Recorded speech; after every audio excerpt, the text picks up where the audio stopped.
और वहीं लोकसभा में केंद्र सरकार के खिलाफ अविश्वास प्रस्ताव पर चर्चा आज भी जारी रहेगी। आज शाम करीब 5 बजे गृह मंत्री अमित शाह अविश्वास पत्र पर बोलेंगे। एक दिन पहले विपक्ष की ओर से मोदी सरकार के खिलाफ लाए गए अविश्वास प्रस्ताव पर लोकसभा में जोरदार बहस दिखाई दी। अविश्वास प्रस्ताव पर चर्चा की शुरुआत कांग्रेस सांसद गौरव गोगोई ने की।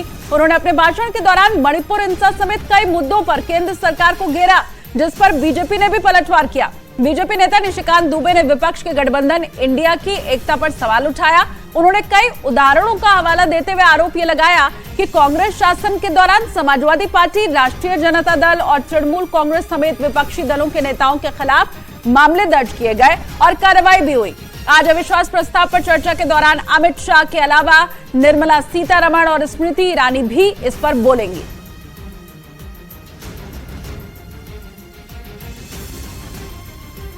और दर मंगलवार को लोकसभा में अविश्वास प्रस्ताव पर चर्चा की शुरुआत राहुल गांधी ने नहीं की। इसके ऊपर बीजेपी और कांग्रेस में जोरदार बहस छिड़ गई। बीजेपी की ओर से बोलने के लिए खड़े हुए निशिकांत दुबे ने राहुल गांधी पर तंज कसा। उधर कांग्रेस की ओर से अधीर रंजन चौधरी ने उनके हमले का जवाब दिया। मैं ये सोच रहा था कि राहुल जी बोलेंगे, क्योंकि मीडिया में तरह तरह की खबरें आ रही थी, लेकिन लगता है कि शायद राहुल जी आज तैयार नहीं थे, देर से उठे होंगे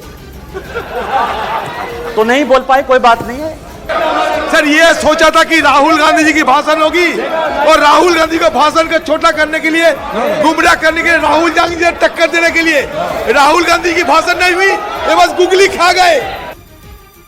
और इस दौरान हंगामे के बीच मणिपुर पर जोरदार बहस हुई। कांग्रेस की तरफ से गौरव गोगोई ने यह मुद्दा उठाया, साथ ही मणिपुर हिंसा के मुद्दे पर केंद्र सरकार से सवाल भी पूछे। उन्होंने मणिपुर के मुद्दे पर पूरे देश का मुद्दा बताते हुए आरोप ये लगाया कि वहां पर दोषियों पर कार्रवाई में देरी की गई। उधर बीजेपी की तरफ से बोलते हुए निशिकांत दुबे ने मणिपुर पर बात की। उन्होंने मणिपुर हिंसा पर बात करते हुए वहां से अपने पुराने रिश्तों का जिक्र भी किया।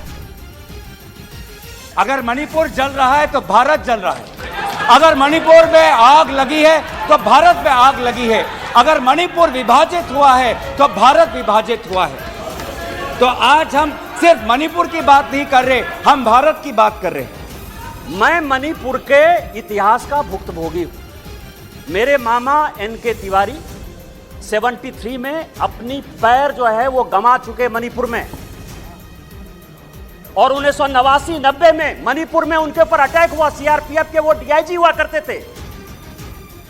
और इतना ही नहीं, बहस के दौरान बीजेपी सांसद निशिकांत दुबे ने संसद में मौजूद सोनिया गांधी के ऊपर भी निशाना साध दिया। उन्होंने विपक्षी गठबंधन इंडिया को निशाने पर लेते हुए इशारों में ये बोल दिया कि कांग्रेस इस गठबंधन का हिस्सा सिर्फ इसलिए बनी क्योंकि सोनिया गांधी अपने बेटे राहुल गांधी को फायदा पहुंचाना चाहती हैं। उन्होंने मजाकिया लहजे में जब ये बात कही तो सामने बैठी सोनिया गांधी भी मुस्कुरा उठी। कि उनके पार्टी की उनकी दो मनस्थिति है। वो एक हिंदू सभ्यता संस्कृति में बिलीव कर रही है, इसीलिए अलौकिका पंडिता की तरह जो पूरा किताब में लिखा हुआ है कि क्या क्या करना चाहिए एक भारतीय नारी को, उसका पूरा का पूरा पिक्चर सोनिया जी देती है। उनको दो काम करना है, बेटे को सेट करना है और दामाद को भेंट करना है।